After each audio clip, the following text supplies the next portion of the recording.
അപ്പോൾ തൻ്റെ ഗർഭം നശിപ്പിക്കാൻ വരുന്ന ആ രാജാക്കന്മാരെ ക്ഷത്രിയന്മാരെ കണ്ട് പേടിച്ച് അവിടുന്ന് ഓടി ഗർഭം തുടകൊണ്ട് മറച്ചു.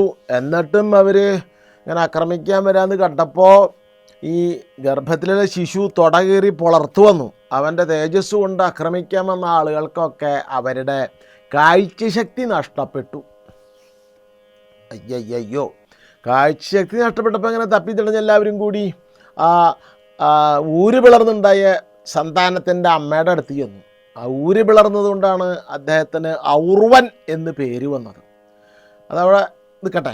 ഈ കണ്ണ് നഷ്ടപ്പെട്ട രാജാക്കന്മാർ, കണ്ണല്ല കാഴ്ച നഷ്ടപ്പെട്ട രാജാക്കന്മാർ, ഞങ്ങളുടെ കാഴ്ച തിരിച്ചു തരണം, ഞങ്ങൾ ഒരു ഉപദ്രവം ഉണ്ടാക്കേണ്ട, ഞങ്ങൾ ഇവിടുന്ന് പൊക്കോളാം എന്നൊക്കെ പറഞ്ഞ് ആ അമ്മയെ ശരണം പ്രാപിച്ചപ്പോൾ അവർ പറഞ്ഞു, നിങ്ങളുടെ കാഴ്ചശക്തി ഇല്ലാതാക്കിയത് ഞാനല്ല, ഒരു പക്ഷേ ഞാൻ ഈ മകൻ്റെ തപസ്സിൻ്റെ പ്രഭാവം കൊണ്ട് നിങ്ങളുടെ കാഴ്ചശക്തി ഇല്ലാതായതാവാം. നിങ്ങൾക്ക് ആകെ ചെയ്യാനുള്ള ഒരു കാര്യം അവനെ സന്തോഷിപ്പിക്കുക, അവനൊരു പക്ഷേ നിങ്ങളുടെ കാഴ്ചശക്തി തിരിച്ചു തന്നേക്കാം എന്ന് പറഞ്ഞു. അങ്ങനെ അവരൊക്കെ കൂടി ഈ കുട്ടിയെ, എപ്പോൾ ഉണ്ടായ കുട്ടിയാണ് ഔർവൻ, ഊര് പിളർന്നവൻ ഔർവൻ അവനെ സ്തുതിച്ചപ്പോൾ അവന് കരുണ തോന്നി. അവൻ ഇവരുടെ കാഴ്ചശക്തി റീഗെയിൻ ചെയ്ത് കൊടുത്തു, വീണ്ടെടുത്ത് കൊടുത്തു. അവരൊക്കെ ജീവന് കൊണ്ട് അവിടെ ഓടിപ്പോയി, തിരിച്ചുപോയി. പക്ഷേ അവൻ്റെ കോപം അടങ്ങിയില്ല. ആരുടെ? ഈ കുട്ടിയുടെ, ഔർവൻ്റെ കോപം അടങ്ങിയില്ല. അവൻ രണ്ടാമത് ലോകനാശത്തിന് വേണ്ടി ഘോരമായ തപസ് ചെയ്യാൻ തുടങ്ങി. ലോകം നശിപ്പിച്ചിട്ടേ അടങ്ങുള്ളൂ എന്നുള്ള വാശിയിൽ ഈ ഔർവൻ ഘോരമായ തപസ് തുടങ്ങി. കാരണം അവൻ പിതൃക്കളെ സന്തോഷിപ്പിക്കാനാണ് അത് ചെയ്തത്. അവൻ്റെ വംശത്തിൽപ്പെട്ട സകല ആളുകളെയും, ഗർഭസ്ഥ ശിശു ഉൾപ്പെടെ, അവനെ കൊല്ലാൻ പറ്റിയില്ല, അത് വേറെ കാര്യം. ബാക്കിയുള്ളവരെ മുഴുവൻ ഈ ക്ഷത്രിയന്മാർ നശിപ്പിച്ചു. അപ്പോൾ ഈ പിതൃക്കളെ മുഴുവൻ പ്രീതിപ്പെടുത്താൻ കൂടി വേണ്ടിയിട്ടാണ് ഞാൻ ലോകം നശിപ്പിക്കുന്ന പറഞ്ഞ് ഇവൻ തപസ് തുടങ്ങുകയും ഇവൻ്റെ ഘോരമായ തപസ്സുകൊണ്ട് ലോകം മുഴുവൻ ചുട്ടുപഴുക്കുകയും ചെയ്തു. ചുട്ടുപഴുക്കാൻ അങ്ങനെയായേ പറ്റില്ലല്ലോ എന്ന് വെച്ച് നശിപ്പിക്കല്ലേ.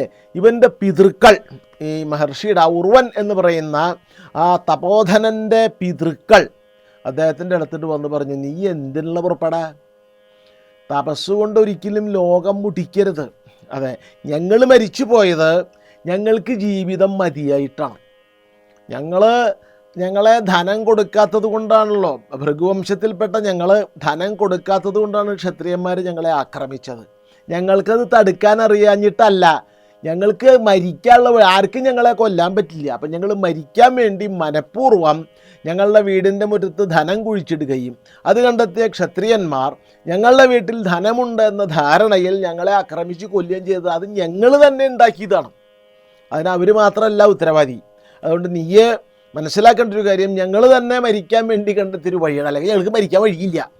അതുകൊണ്ട് നീ തപസ് അവസാനിപ്പിക്കണം. നീ ഒരിക്കലും ഈ തപസ് ലോകോപകാരത്തിന് വേണ്ടി ചെയ്യാം, ലോകോപദ്രവത്തിന് വേണ്ടി ചെയ്യരുത് എന്ന് പറഞ്ഞു. അപ്പോൾ ആ ഉർവൻ പറഞ്ഞു, ഞാൻ ഈ തപസ് ചെയ്തത് ഈ എൻ്റെ പിതൃക്കളെ കൊല്ലുമ്പോൾ മാതാക്കളുടെ രോദനം അമ്മയുടെ വയറ്റിലിരുന്നിട്ട് ഞാൻ കേട്ടിട്ടുണ്ട്, എനിക്കത് സഹിക്കാൻ പറ്റില്ല, അതുകൊണ്ടാണ് ഞാനിത് ചെയ്തത്. ഇപ്പം ഞാൻ തപസ് ചെയ്ത് ഇത്രയും അഗ്നി ശക്തി, തപസ്സുകൊണ്ട് അഗ്നിയാണ് ഉണ്ടാവുക, സമ്പാദിച്ചിട്ടുണ്ട്. അത് ഞാൻ വിനിയോഗിച്ചില്ലെങ്കിൽ അത് എന്നെ തന്നെ നശിപ്പിക്കും. ഞാൻ എന്ത് ചെയ്യണം എന്ന് ചോദിച്ചു പിതൃക്കളോട്.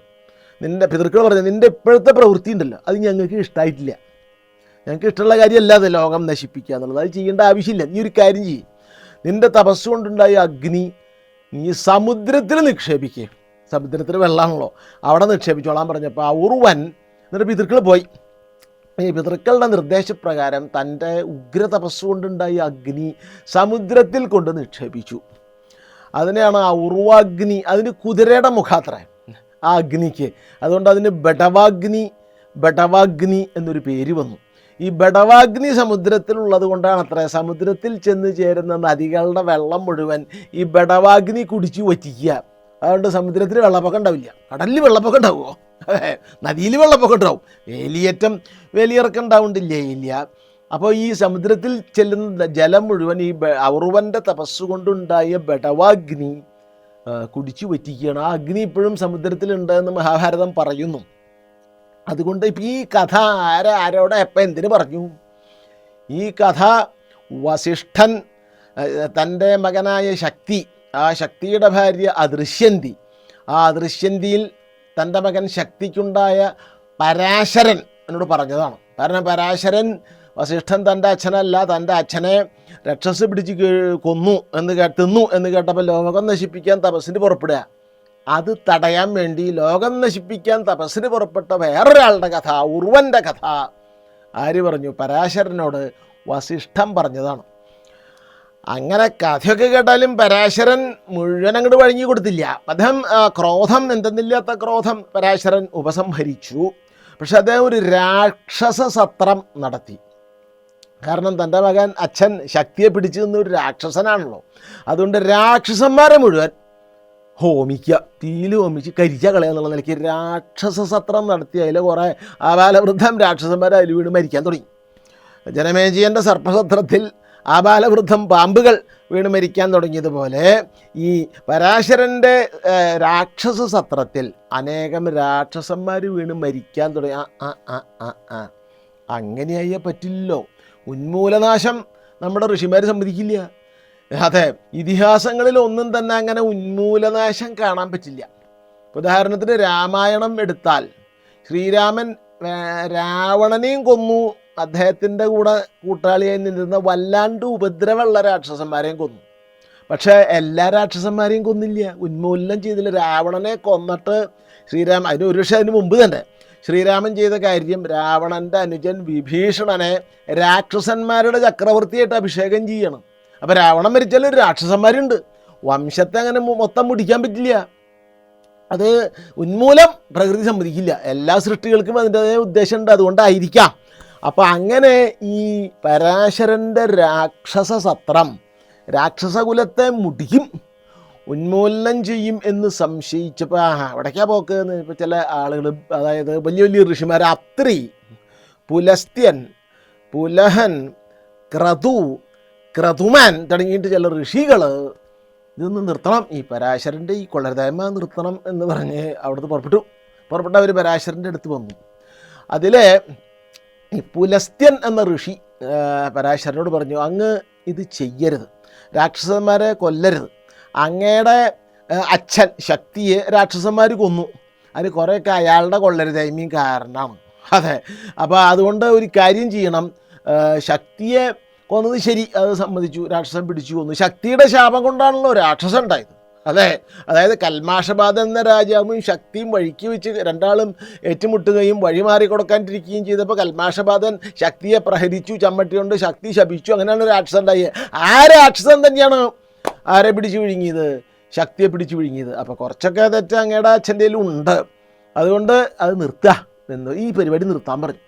അപ്പോൾ നമ്മുടെ പരാശരൻ ചോദിച്ചു, ഞാനും ഇതുപോലെ തന്നെ ഈ ഉർവൻ്റെ പോലെ ഭയങ്കരമായ ശക്തി സമ്പാദിച്ചിട്ടുണ്ട്, അഗ്നി സമ്പാദിച്ചു, ഇത് ഞാൻ എന്ത് ചെയ്യും എന്ന് ചോദിച്ചപ്പോൾ ആ അഗ്നി പരാശരൻ ഋഷികളുടെ വാക്ക് കേട്ട് ഈ രാക്ഷസസത്രം ഉപസംഹരിക്കുകയും ഈ അഗ്നിയെ പതുക്കെ തന്നെ എവിടേക്ക് വിട്ടു? ഹിമാലയത്തിൻ്റെ പാർശ്വത്തിലേക്ക് വിട്ടു. അപ്പോൾ ഒരാൾ കടലിൽ നിക്ഷേപിച്ചു, മറ്റേയാൾ ഹിമാലയത്തിൻ്റെ പാർശ്വത്തിൽ നിക്ഷേപിച്ചു.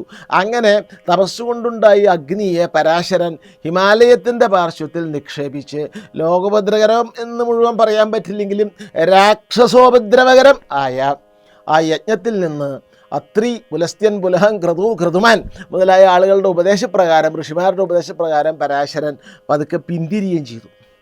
അപ്പോൾ ഇവിടെ ഈ കഥ ആരോടെ എപ്പോൾ എങ്ങനെ പറഞ്ഞു നമ്മൾ നോക്കി. വസിഷ്ഠൻ ആരോട് പറഞ്ഞു? പരാശരനോട് ഔർവൻ്റെ കഥ പറഞ്ഞു. അതെ, എന്നിട്ടും പരാശരൻ ഈ കഥ ഇത് ചെയ്തു. ഇതാര് പറഞ്ഞു? അർജുനനോട് അങ്കാരവർണ്ണൻ എന്ന ഗന്ധർവൻ. അതെ, പാഞ്ചാലി സ്വയംവരത്തിന് വേണ്ടി ഏകചക്ര ഗ്രാമത്തിൽ നിന്നും വ്യാസൻ, അതാണ് മഹാഭാരതത്തിൻ്റെ ഘടന, അതാണ് ഗണപതിയോട് അർത്ഥം മനസ്സിലാക്കേണ്ട എഴുതരുതെന്ന് വ്യാസൻ പറഞ്ഞപ്പോൾ ഇങ്ങനെ കഥ പോകുമ്പോൾ ഗണപതിക്ക് എന്താണ്ടാവണമെന്ന് മനസ്സിലാവില്ല, അർത്ഥം കിട്ടണില്ല. ഇത് ഇത്രയേ ഉള്ളൂ. അതായത് വ്യാസൻ പാണ്ഡവന്മാരുടെ ഏകചക്ര ഗ്രാമത്തിൽ നിന്നും പാഞ്ചാലി, അവർക്ക് 5 ഭർത്താക്കന്മാരുണ്ടാവാനുള്ള കഥ ചെറുതായിട്ട് നമ്മൾ സൂചിപ്പിച്ചിട്ടുണ്ട്. അതിൻ്റെ വലിയ കഥ വരും, നിങ്ങൾ അങ്ങോട്ട് പൊക്കോളോ എന്ന് പറഞ്ഞപ്പോൾ ആ വഴിക്ക് കണ്ട ഗന്ധർവൻ ഇവരോട് പറയുന്നതാണ്.